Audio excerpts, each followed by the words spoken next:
বাংলা চলচ্চিত্রের জনপ্রিয় দুই তারকা শাকিব খান এবং অপু বিশ্বাস। তাদের সম্পর্ক নিয়ে আলোচনা নতুন কিছু নয়, তবে এবার আলোচনার কেন্দ্রে তাদের একমাত্র ছেলে আব্রাহাম খান জয়, সবার প্রিয় জয়। সম্প্রতি সামাজিক যোগাযোগ মাধ্যমে একটি আবেগঘন কথা ছড়িয়ে পড়েছে। বলা হচ্ছে ছোট জয় নাকি তার বাবাকে বলেছে, বাবা, আমার বন্ধুরা বাজে কথা বলে তোমাকে আর মাকে নিয়ে, তুমি আর মা আবার এক হয়ে যাও। শিশুর এই সরল আর নিষ্পাপ আবদার মুহূর্তে ছুঁয়ে যায় হাজারো মানুষের মন। অনেকেই বলেছেন সন্তানের মুখের এই কথা যে কোনো বাবা মায়ের হৃদয় নরম করে দেওয়ার জন্য যথেষ্ট।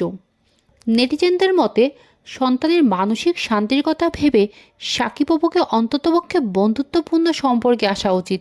তবে সাকিব খান এবং অপু বিশ্বাস কেউই এই বিষয়ে আনুষ্ঠানিক কোনো বক্তব্য দেননি।